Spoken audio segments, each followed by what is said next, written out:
Sustainable leather made from sea and tree is our podcast topic today.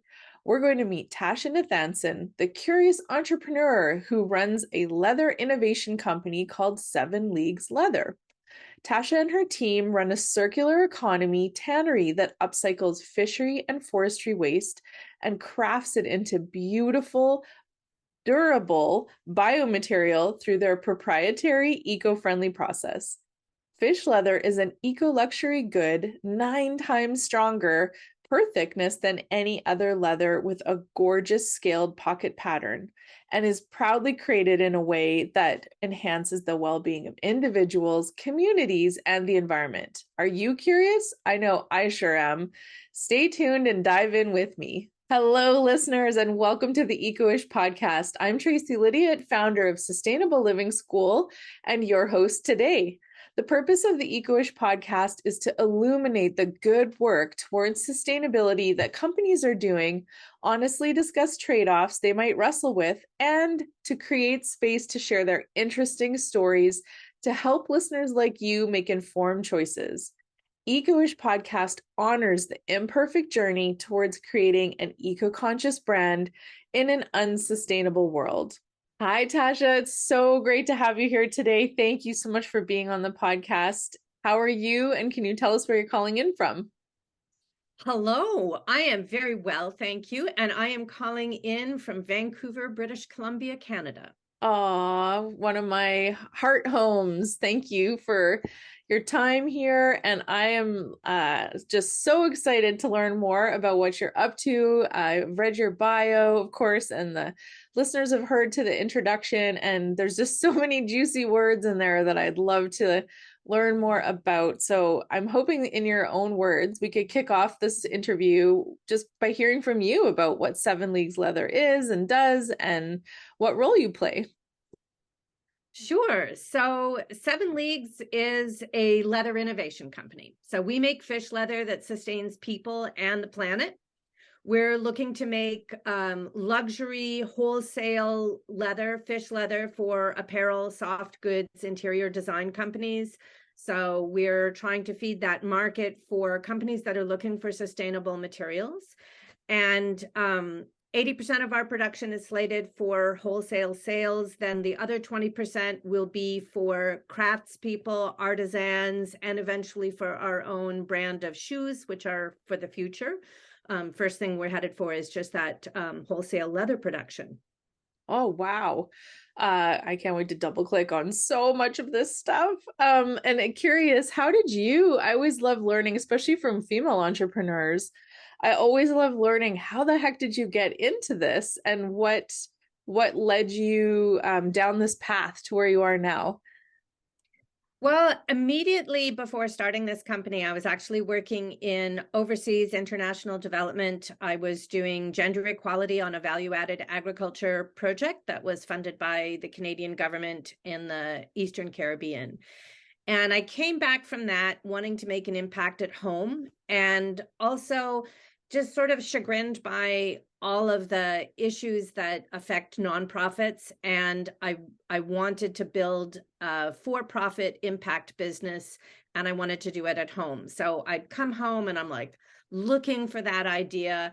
And I encountered a group of environmental artists who were doing a display of a project they had done on small scale hand done fish leather. It was the first time I'd ever seen it. And I looked, and that was when I learned that it has 9 times the tensile strength per thickness as mammal leather. It's gorgeous. It's got this beautiful scale pocket pattern.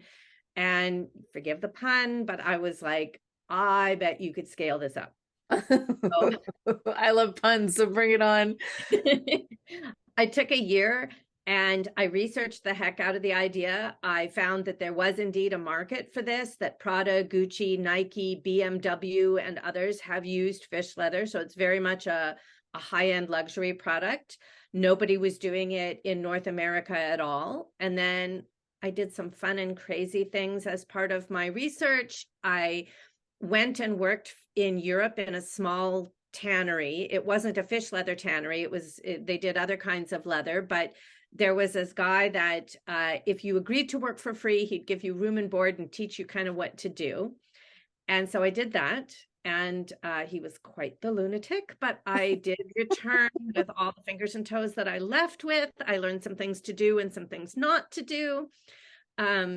Then I took some samples of fish leather that I had sort of done by hand, all of the artists, and I went to shoe school in Toronto, and I did a 10-day intensive shoemaking course to make a proof of concept pair of shoes. And then I wore those puppies every single day without fail for 6 months.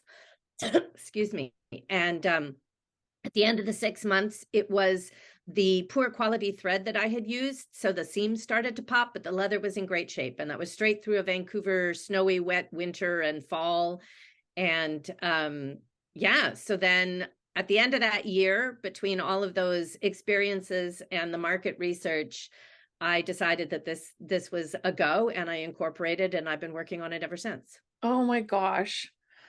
That is so amazing. And I feel so proud of you. And I know we just met. It's really, really cool to hear how your lived experience in the Caribbean and planted that seed for you. And then you came back and just, happened to come across these artisans and, and then I feel like we get those inspired moments and sometimes we think like take off on them and sometimes we don't. And you've come quite a long way on your inspired moment. And I'm so curious, do you still wear the shoes? Like that's a really cool test pilot. Like when you think about test driving a car, they put them over all the bumps and they're in the lab, but I'm hearing you say you just like tested out your own product for a long time.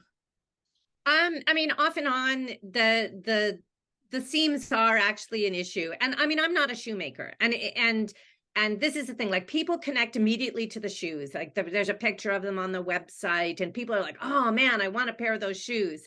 The shoes are a little ways down the road because first we just need revenue, and revenue, the fastest path to revenue is going to be wholesale leather. So the shoes are going to be a while. And I'll even put on the caveat that the pair of shoes I made was basically, it was a knockoff of a Clark's Desert Boot because the shoemaking teacher said, that was the simplest shoe for someone who didn't know what they were doing to do. Okay. But in the long run, it'll actually be a Chelsea boot, which is like in the Pacific Northwest, people tend to wear Blundstones. Yeah. Those are designed in Australia, made in sweatshops in Asia of chrome tanned leather. There is nothing Pacific Northwest about them.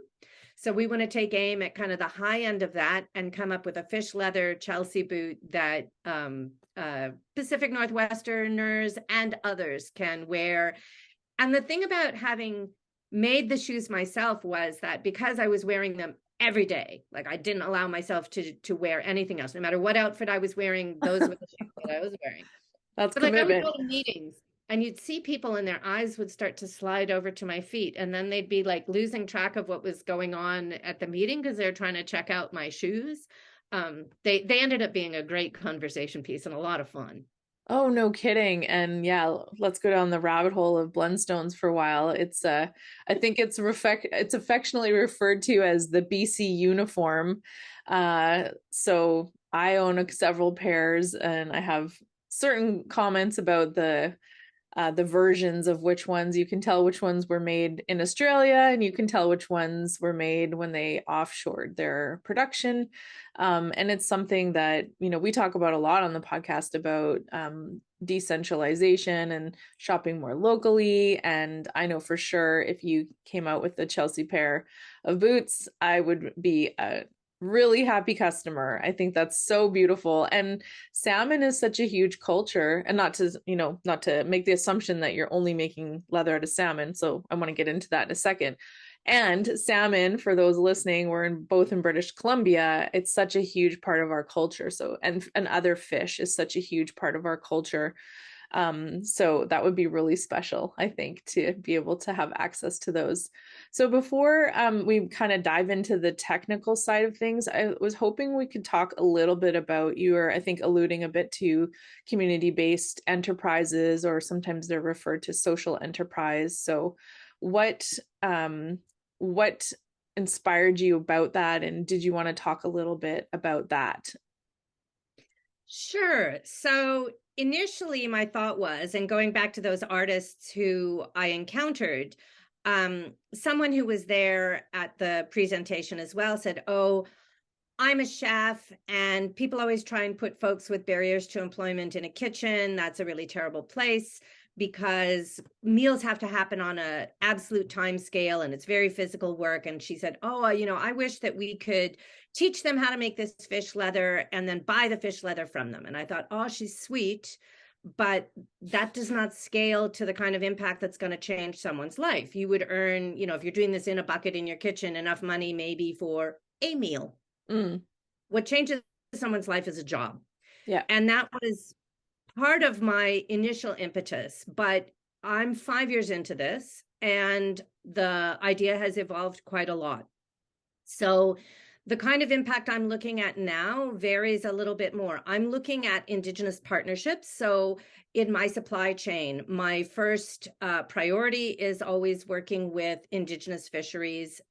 I also work with other fisheries, and I'm already setting up that whole supply chain. But my first turn is always, where can I partner with Indigenous folks so that we have win-win solutions? Because people need jobs, they need employment, they need money.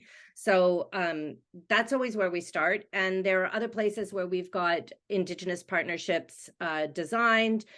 We have a vision for in the future that we want to help create and support the market for Indigenous leather makers by, if you want to make something out of our fish leather, we will help you sell it. You don't have to sell it under our name. It will be under your name, your nation, your everything. So we're not taking anything of that, but we're going to try and help you sell it.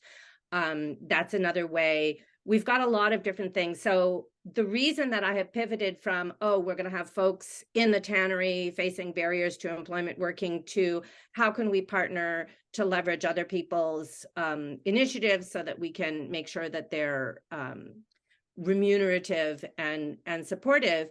Part of that comes from that the minute you say social enterprise, people think you mean nonprofit. The case. There are nonprofit social enterprises, but there are also very profitable social enterprises. But the consistency of encountering people who are like, oh, if you're a social enterprise, I'm not interested in investing. I finally decided, okay, that's just not part of what we're doing at all. I still believe super strongly that we need an inclusive economy that brings everyone along, and that if the environmental, whether it's the environmental movement as a whole or whether it's eco-friendly products, carry on without including everyone for a shared prosperity, that the whole project is doomed. Because if you don't bring everyone along, people will vote against it, people will fight it, people won't be part of it. And this is urgent. We need everyone on board. So I still approach with that kind of thought, but how I work at it has changed because of the investment. That's pretty much it. Even impact investors, they want the exact same returns on the exact same time scale as something that treats any negative impact as an externality, that like offloads all the environmental and social problems onto the charitable and public sector and just privatizes the money. And yet investors want, if they're an impact investor, they're like, oh yeah, we want you to make just as much money, just as fast, and do impact. And that's what we'll invest in. Nothing like setting a high bar. And yeah, I hear you, being in the nonprofit world for a while. There's definitely pros and cons to that model. And as we were talking about just offline before we started the podcast, one of the key reasons that I started this podcast is that I believe in business, and I believe in the power of business, and I believe in creating space to have these kinds of conversations so that we can kind of debunk some of these things. And I believe that we all need to make that profit. And that's why I wanted to create that space to have this conversation and talk about social enterprise. And like, it's a great point that you bring up, that sometimes it's a really good fit. And I'm hearing for you that you just found that it was you had a different approach to it, and it doesn't make it one way or the other, like one's good and one's bad. It's all good and we all need it. And you're right, like we need to bring everyone along. So kudos to you for having that mindset right from the beginning, because I certainly think, if you're an established business, it's harder to shift midstream. No pun intended. Oh, please keep them coming. Keep them coming. We'll just keep fishing for good answers. Oh my God. Let's dive into the environmental impacts. So this is too fun. You mentioned chrome, so I'm not sure for those listening, if they're not familiar, chromium is, and its derivatives are used in lots of different processes, industrial processes, including fixing color into textiles and also in the tanning process. And it is extremely toxic in high concentrations, which commonly comes out of these factories as effluent. And so if they're not treated properly, that's basically where chrome gets in high concentrations out into the waterways and can have a lot of environmental impact. So thank you for bringing that forward. And I don't know much about tanning. I know more about textiles. So I'd really love to hear from your perspective, what kinds of impacts on the environment does tanning, like traditional tanning practices, have? Yeah, so I mean, I'll start off with you can make leather or preserve skin in a whole lot of ways. So, like starting off with the traditional artisanal do it at home stuff, you can do everything from like a kitchen ingredient leather made from eggs and oil to higher yuck factor traditional practices like making leather with urine or with brains. Okay. Say that every animal is born with enough brains to tan its skin. So I don't do any of those things. I just want to put it out there that these are not any of the ways that I make leather. And those are actually not ways that scale up to commercial production anyway. If, you know, the difference between being an artisan who's doing this in their kitchen or in their backyard versus being a company that does stuff at a large enough scale that you can have impact. And that is definitely my goal. You have to have something that can be done at scale and something that also provides complete consistency, so that if someone is a business is purchasing your product, they know that it's going to be the same thickness, the same whatever. Mm-hmm. So 90% of leather currently is, as you said, chrome tanned. So that's done with trivalent chromium, or so chrome 3. And if this isn't done with all of the very expensive, extensive protections around it, both for the people and for the effluent, that is potentially cancer causing and polluting and just inexcusably terrible. Not to mention the fact that it's chrome is it's a metal, it's a non-renewable resource, and it's not a good way to do things. But 100 years ago, people discovered that you could make leather with chrome and that it is quick and it is cheap and it takes very little skill.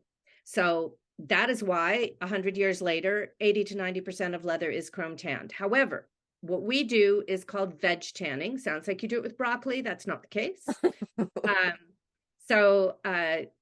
Plants have tannins. The plants actually produce tannins to defend themselves from microbial and fungal attack. So the great thing about using tannins to make leather is that then the leather has that same antimicrobial, antifungal property to it. So when you're wearing something against your skin, you could have it with cancer-causing chrome, or you could have it with antimicrobial and antibacterial tannins. Plants are also a renewable resource. So, and so this is, we're driving towards biodegradability, full biodegradability in the process is what our end goal is. So anyway, we use plant tannins. People have been tanning leather with plants for thousands of years. It gives the word tanning leather in English because it's been around for that long, although there have been a lot of changes and improvements in the processes that are done. So currently about 10% of leather is veg tanned. It tends to be the sort of higher end. There are honestly pros and cons. In addition to chrome tanning being quicker, cheaper, easier, it is also stable to a higher temperature. So veg tanned leather is probably only good to about 80 degrees Celsius. Sorry, Fahrenheit listeners, I can't do the translation. Where at? At 32.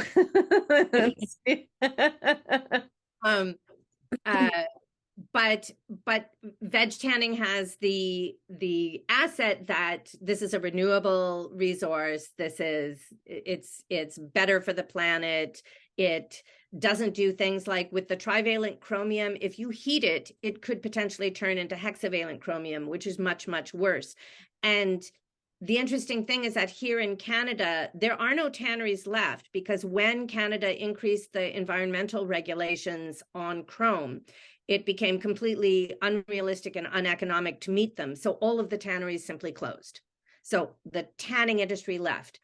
And so we still buy leather that's chrome tanned.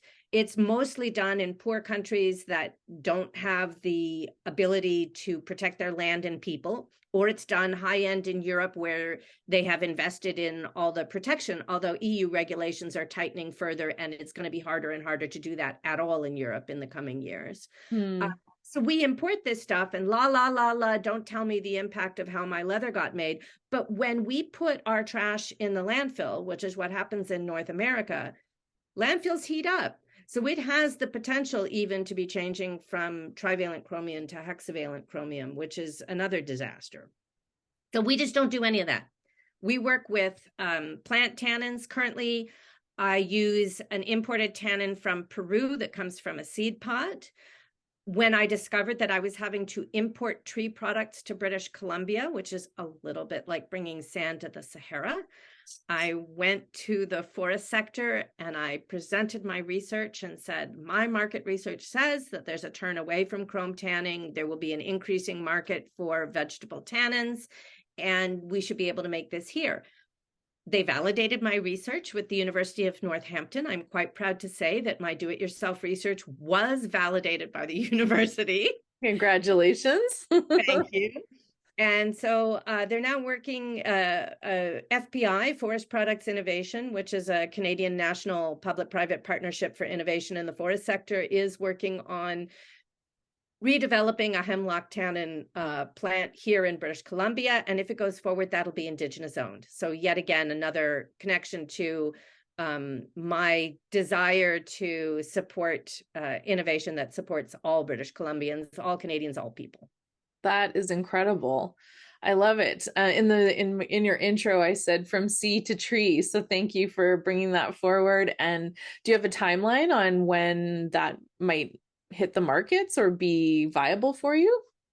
For the tannin, that's a little bit out of my hands, because that's not actually 7 Leagues propelling that particular project. Fair enough. It was more, I gave my research and I said, I would really like to buy this product if you would make it.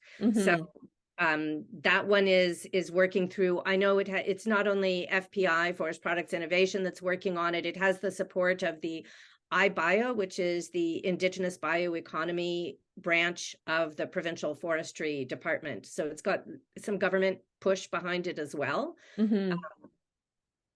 But I am not in control of their timeline.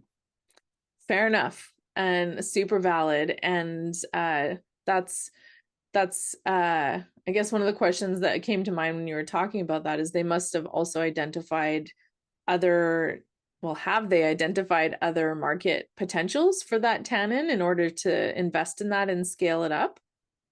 Yeah, I mean, there's the leather market, but there are other uses for tannins as well. So yeah, they looked at what I gave them was simply the leather market.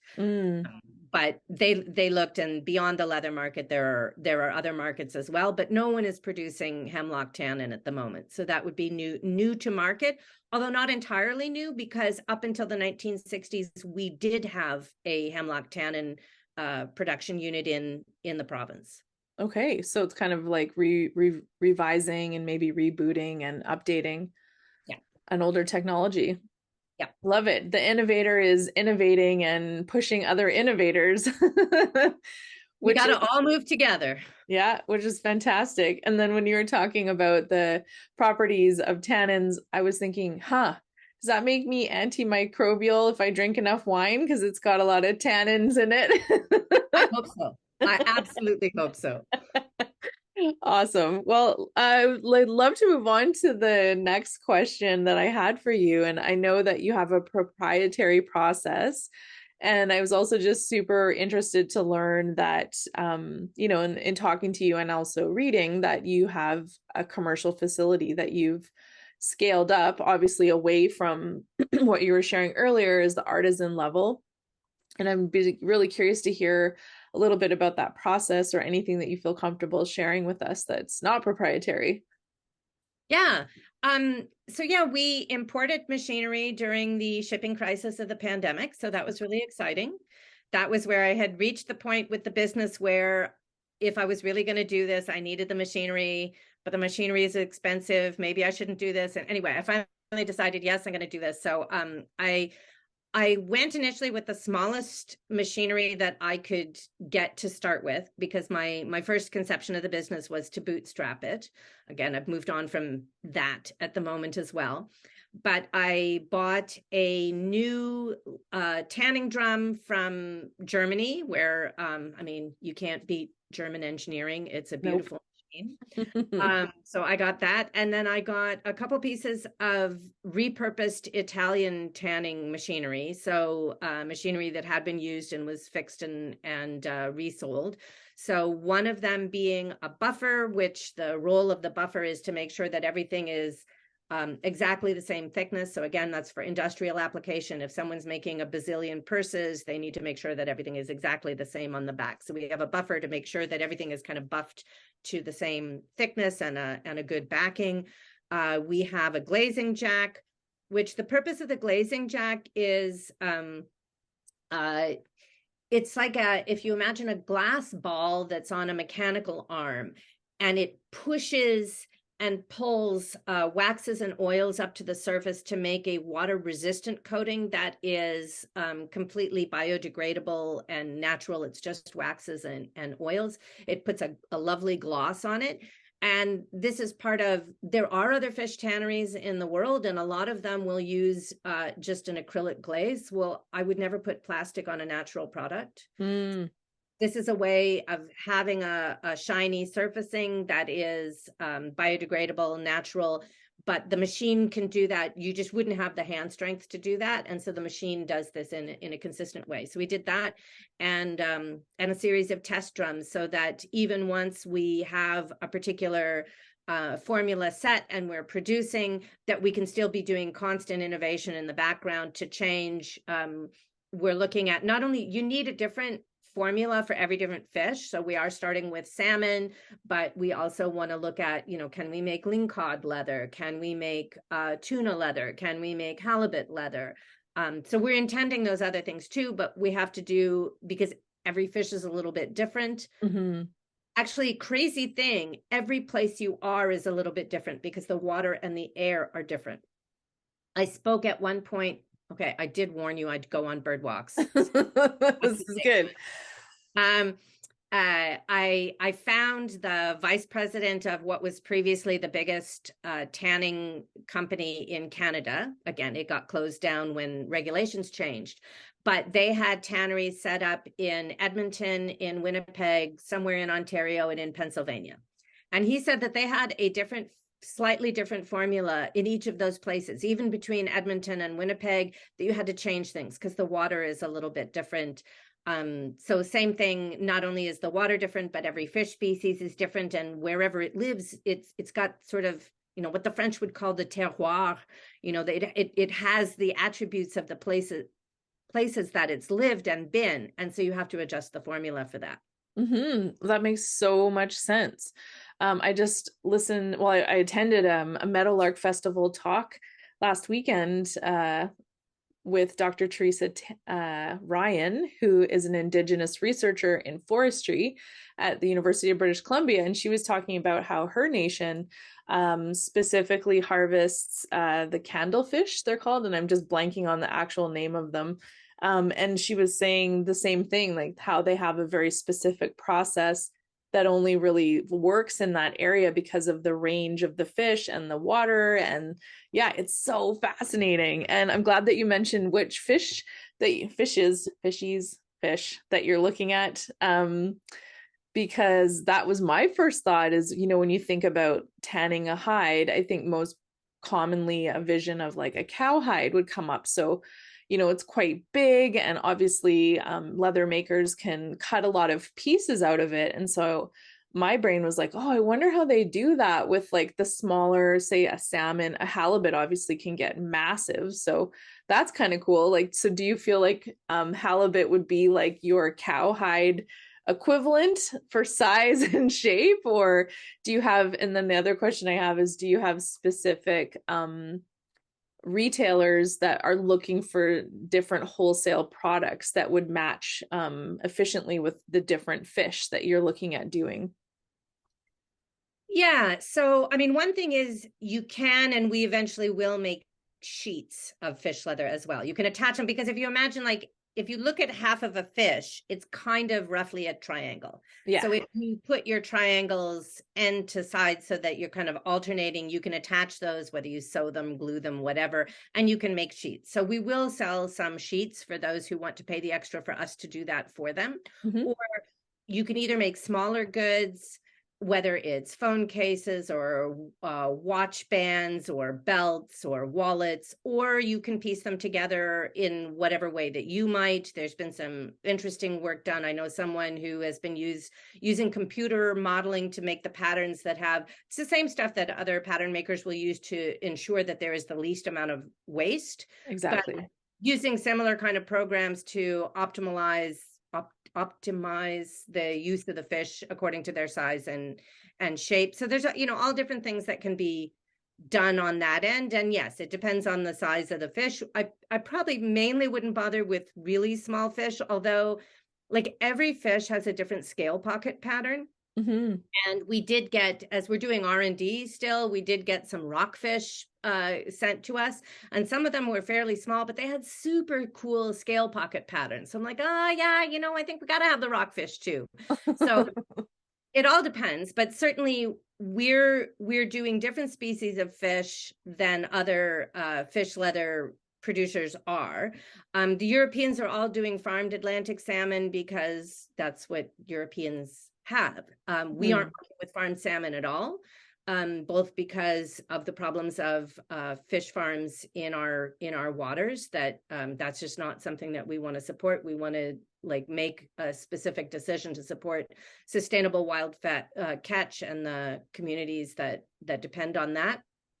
But also because that differentiates us. Again, they've got a farmed product, they've got just something different, whereas this is about Pacific Northwest wild and our particular resource economy and whatnot. So that's where the hemlock fits in. That's where I'm kind of excited about a potential that at the start of the process, you have to clean the skins with something. And we do use some hydrated lime in that process. You can make hydrated lime out of oyster shells, and we have a huge oyster industry here too. So wouldn't it be cool if we could even have that coming from here?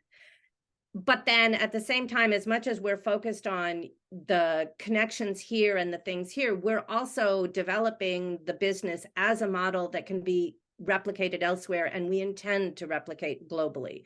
So we're building around this, but if we were to take this same model and have then a 7 leagues in another country, whether it's in the UK or whether it's in Costa Rica or wherever, where they have fish. And so it would be, again, near fish processing. So we're looking at supply chains and near shoring production and making it near where the material is coming from, and making sure that we only work with sustainable catch. So we're looking at whether it's MSC certified or Oceanwise certified or some other way to certify that we're working with the good guys and we're working responsibly, but that this can be done elsewhere. And so I think it would be cool the same way that I mentioned we're intending to make a market and help, say, Indigenous leather workers sell their wares. What about Celtic designs from, somewhere in the UK, if we have a 7 leagues UK? And what about, I don't know, Polynesian designs, because we've got one in Hawaii. Who knows? Yeah, that's I think such a beautiful vision to carry for the replication. So, traditional scale up is like, how big can we make this thing? And I love seeing more circular economy examples, which is what we've kind of been talking about. But also that it's a system, it's a package that could be transported somewhere else that has its own culture, like like you just shared Celtic. I was thinking about the Philippines or Bali or other places that, eat a lot of fish, even Japan. And what kinds of products they could make on their end when they're looking at how do we capture this waste from a fishing industry, for example, and then funneling it through into fashion or household goods or whatever they want to do. I think that's a really exciting vision. And so for the people that are listening that might not be super familiar with circular economy, did you want to talk a little bit about that from your perspective with your process and products? I mean, I know we've kind of been touching on it a little, but Yeah, sure. So in circular economy, I'm probably not going to come up with the official, Ellen MacArthur definition, but basically you're looking at how do you keep resources in use instead of in the trash. mm-hmm. So whatever you've got, you're trying to figure out, can I reuse this? Can I upcycle this? Can I repurpose this? Can I take part of it? Can I take all of it? And how do I keep that working within the system? And so you're looking at things being circular in the sense that it comes from here, it gets used here. When it's done here, can I use it here? So this is kind of what we're looking at. And you've already heard some of my inspiration. So a fish fillet is about 50% of a fish. So that leaves the other half of the fish as waste or byproduct. It does get some use, a lot of it kind of low value.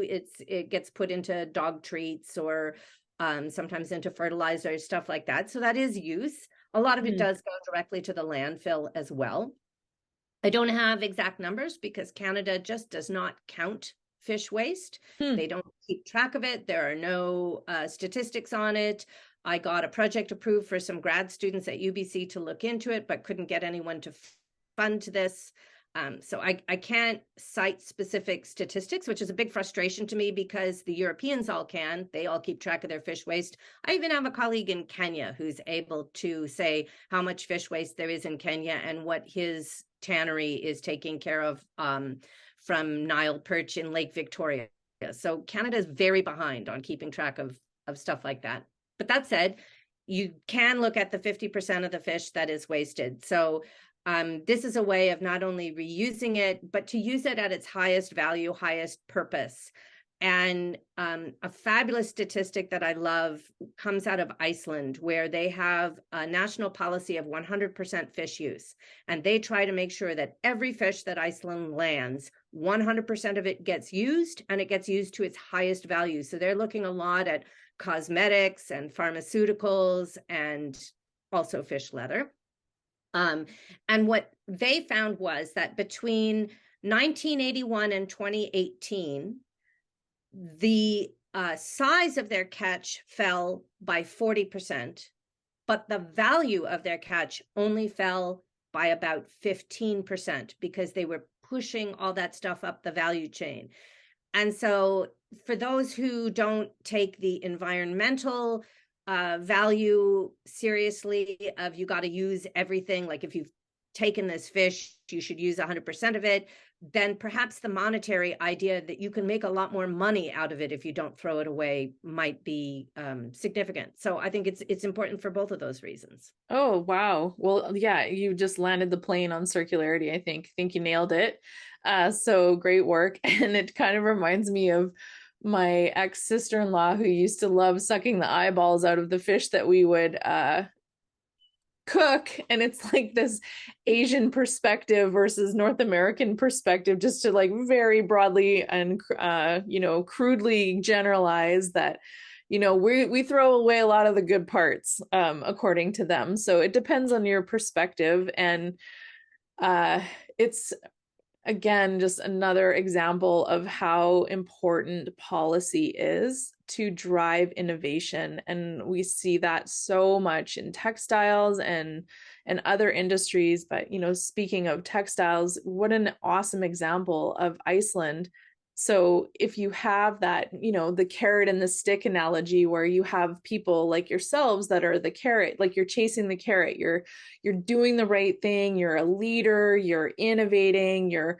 building these markets literally as you go. And I feel like unless there's a policy or the stick component of that that's also pushing people along, it can be really challenging to do it. And thankfully for yourself, you're just obviously very well informed and super passionate and really motivated. So I'm so impressed by how much of that market creation and like driving innovation that you've already done. And let's hope that Canada hops on board with something like with like Iceland. It would be such an amazing policy to have in place, and what things would come out of it. And really great point too that you've shared that it's a way of buffering as well. Like at baseline conversation about why this is good is that it sounds from your story that even though there was a decline in their fisheries, it still didn't have a huge impact on them. And that's so amazing because obviously, in Canada, we have a really long and tumultuous history with DFO and fisheries and all kinds of things that have happened with folks that do that as a living. And so, I feel like we're in this super clunky time in Canada for, seeing the right direction and trying to get more speed going within the government processes to put in some of these really important policies that do support the circular economy. And exactly what you're talking about, how do we not throw things away but use them for their highest good, and use them, and I love your example so much, and use them in a way that doesn't create an impact at the end of its life. So, I wanted to ask you to close the loop of the circular economy conversation. So you have social inclusion, you have innovation, you have new processes that you're using that are non-toxic. You're creating a product that's biodegradable. And what happens to, like, what would you recommend somebody if they had like a leather belt or something of your product? How do you suggest they close the loop with your products at the end? That's a ways down the pipe. I know I'm asking the tough questions. We're not selling it yet, but we are designing it to be biodegradable, or as close to biodegradable as we can possibly get it. When we've talked about the shoes, because even though they're in the future, we have done a lot of talk and dreaming about them. We're looking at shoe construction that can be deconstructed and repaired. And so, yeah, in everything that we design, because it needs to be intentional design, we're designing things so that end of life is taken into consideration, either for reuse or biodegradability. But I wanted to pick up on that policy piece, because that's something that gets lost a lot.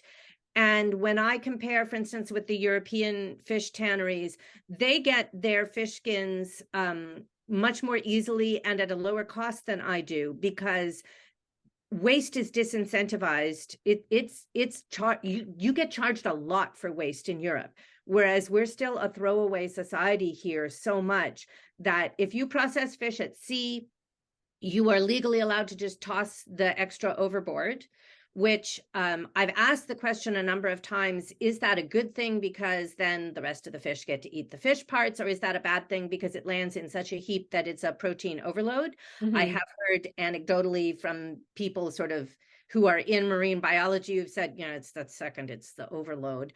But I haven't gotten any official reports on that. But I've also talked to people in fisheries who say, yeah, well, we don't want to have to pay to get rid of it, even though the payment here is small. So boats sometimes go out into the bay in the middle of the night and dump it. We are not regulating our waste. And I work with an Icelandic consultant on the fish leather tannery, and he was shocked by the price that I am going to be paying for the fish skins, because I have to make it more attractive to sell it to me than to throw it out. And at the moment, throwing it out is so cheap and so easy here that that's the more attractive thing for fish processors to do. So the government has a role there. Mm-hmm. Well, that's a great point. Thank you for picking up on that. I appreciate it. And it's an important topic to keep keep forefront and center and continue to bring awareness to it. Because I do believe things change. And as you said, we're just in this process of like, we need to accelerate things and accelerate these changes. And so, one of my questions I often get into with guests is about trade-offs. And I was curious, and I think you just shared one. So the trade-offs conversation is, if you're trying to be an eco-conscious business, what kind of trade-offs do you struggle with? Meaning decisions that are less ideal, or choices that you have to make because of exactly what you're just talking about. Maybe there's a lack of policy, or the economy wants something, or your markets are asking for something, or even a social mindset. So besides the lack of policy around fish waste, do you have any other trade-offs that you'd like to share with us and talk about? Sure. I mean, one of the things that customers really want is a waterproof leather. Well, currently, most of the ways you would make a waterproof leather would either involve plastics or forever chemicals, and we're not willing to do either of those. So, as I had outlined at the moment, what we're doing is a wax and oil finish, which isn't going to last forever. But I mean, anyone who truly loves leather recoats their leather anyway, eventually. And we need to get back to that. We've gotten a bit lazy, I think, in modern times, where we buy it one way and then, we're done. We don't do anything. Whereas in the olden days, people used to wax their boots. Yeah, like go for a shoe shine. Exactly. Yeah. So at the moment we're there. So like, I know there are some customers who are like, oh, well, I just want the waterproof. But those are arguably not going to be our customers anyway. And we're also hoping for innovation in the future, moving forward, that we can come up with a biodegradable waterproof coating, so that in the future we can have our cake and eat it too there. We can do both. But for the moment, we have to do that. There are other trade-offs with, for instance, I got in a discussion with another tanner who I know. And so he makes beautiful buffalo carpets. So basically he tans hair-on buffalo skins that people buy to be like a rug in their house. And so a rug in your house is never, ever going to get wet. I mean, aside from a spilled glass that you quickly clean up or something. If you're going to be making leather for shoes in one of the wettest cities on the planet, that is to say Vancouver, where I live, then you do have to worry a little bit more about could mold get on something. So do you add a small amount of something that will mitigate that, or do you not? And he was like, oh, well, you can't call it natural leather if you've done anything to combat, mold. And I'm like, says Mr. with his buffalo carpets in a living room that are never going to meet water. But that's the kind of trade-off, that durability is part of sustainability. And so if something is going to fall apart or rot, and then you have to make it again, and you think of all the energy that goes into making it again, and all the cost and all the et cetera, a small amount of something that makes it sure that that's going to last a long time is, I think, a kind of trade-off that probably I would make. Again, we're still finalizing formulas and stuff, but those are the sort of conversations that one has. Well, that's an excellent example of a trade-off.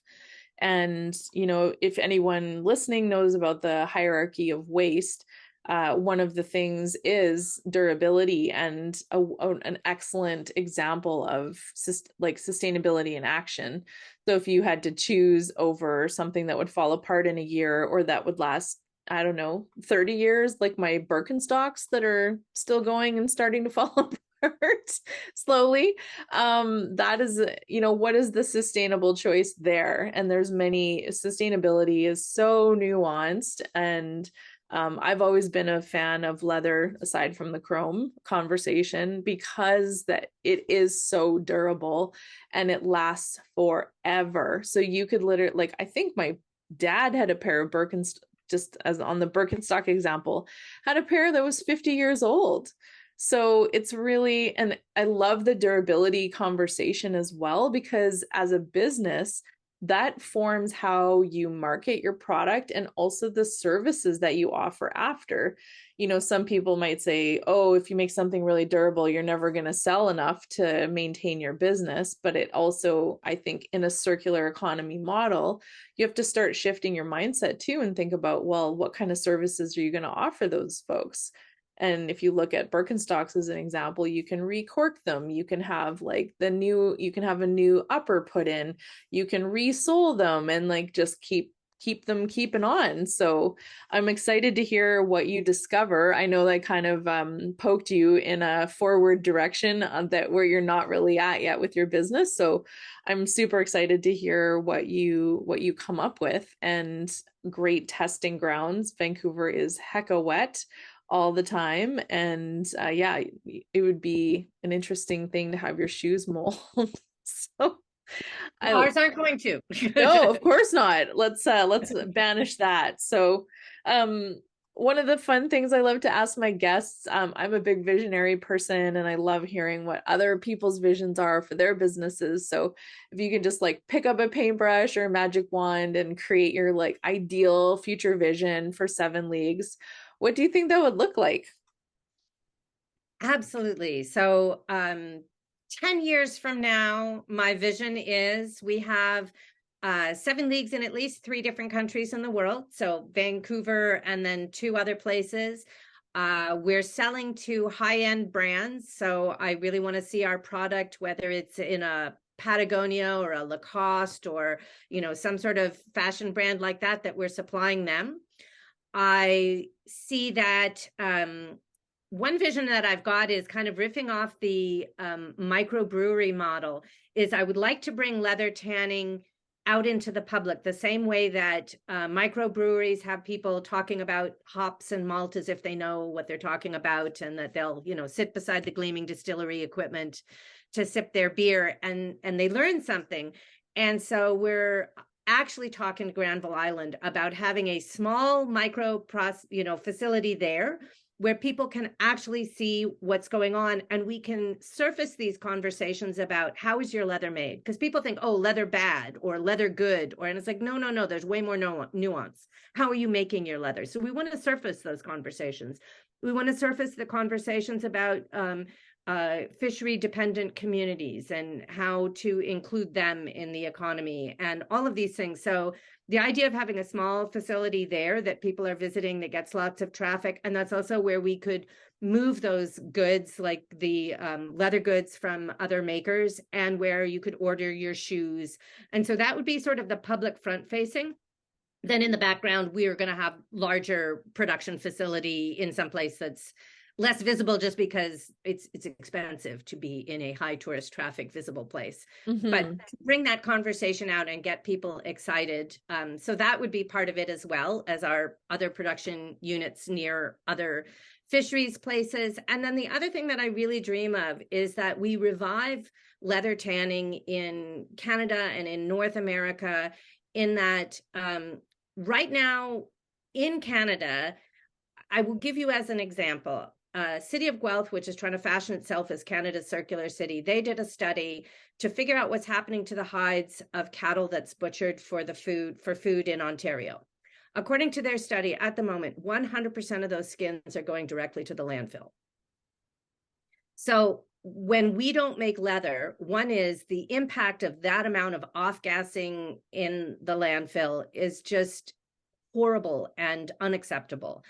And I see Canada as, because we're not making leather the wrong way, because we're not making it at all, we are well positioned to restart this industry and make it in the right way, and make a specialty of ethical leather in Canada that we can say, okay, unlike Brazil, where deforestation is part of their cattle industry, that's not as much of a problem in Canada. So we can say, okay, the supply of these is not causing deforestation, and our methods, because we're not involved in the wrong way of doing it, are the highest. And we could have this beautiful, high quality, ethical leather industry in Canada. And there is so much innovation happening in leather right now, most of it in Europe, actually, where they're coming up with better and better ways to do things. And so I want some of that.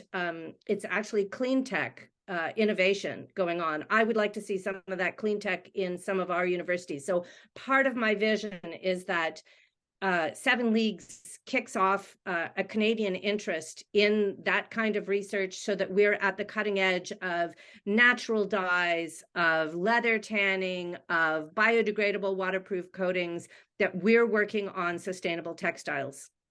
Oh, I can 100% get behind that. I think that's a beautiful vision. Thank you so much for articulating that and sharing it. And yeah, Granville Island is such a magical place. And I feel like you would just do so much good there in raising awareness of your processes and opening people's minds to the possibility of just different ways that are better for the environment, for leather, for making this leather, and stitch all those themes together, like the cultural side of fish and indigenous practices and small scale fisheries. Like, yeah, it's beautiful. There's so much possibility. We even have already drawn up, we commissioned a study on a circular water system so that we could treat the water and reuse it. Because one legitimate critique of veg tanning is it does take a lot of water. It's a water intensive process. But I have it a plan done up so that we would have like a 3-tiered reed bed system with also some other equipment in there to clean. And so, yeah, my vision is there we are on Granville Island, and we can talk about, yes, and the water goes through the reed bed and it comes back and we reuse it. And amazing. I love it. I knew this was going to be a good interview. So thank you so much, Tasha. I really truly hope that your vision gets fully articulated to beyond the point than you ever could have imagined. So I truly believe that is going to happen for you and is possible. And if anyone's listening and they have a little piece of that puzzle for you, I would love them to get in touch with you. So can you share how to do that? Sure. We have a website, sevenleagues.com. So that's the number 7, not the word 7. So the number 7, LEAGUES.com. And you should definitely sign up for our newsletter. We only put out 4 a year. And so we try to concentrate on quality over quantity. And so if you sign up for that, you'll hear from us only 4 times per year. And you'll also know when we manage to make it to market and what's going on with us. We're also on Facebook and on Instagram and on LinkedIn. So 7 Leagues Leather, you can find us in all of those places. But our social media is completely different from our newsletter. So those give you different kinds of information and at different timescales. Awesome. And I always encourage folks to get on newsletters because from a business perspective, that's actually only the asset. It's the only asset you own. So it's really supportive to a small business and other businesses, but specifically for small business, if you can hop on their newsletter and support them that way. So thank you again so much. It's been such a pleasure having you. I have learned so much about so many important details about this process and what you're up to and the innovations you've been having. And I know for sure we'll continue to have and drive this forward for Canada. I'm very grateful to have you here. Oh, thank you so much for inviting me, and what a fun conversation. And I would love to hear from people. If they're interested, reach on out. Wonderful. Thank you so much. And I look forward to having an update. Terrific. Thank you. Okay. Bye. Hey, listener, thank you so much for tuning into this episode of Ecoish Podcast. We bring you new content every other Wednesday throughout the year. If you're a regular listener of the podcast, there's a really easy way to show your support and to help us grow. Download the Fountain app on iOS or Android, follow Ecoish Podcast, and start listening. You can share your thoughts on this episode by sending a boost, like a payment with a message, and see what other listeners have to say or create clips of the best moments. Getting started is easy, and you can top up your Fountain wallet with a bank card. Oh, and also did I mention you can earn money just by listening on Fountain to other podcasts too? It's kind of a no-brainer. Check it out. Visit fountain.fm to learn more. Did you know that we offer a free guide called Sustainability Decoded, designed to help you get started or advance your personal sustainability efforts?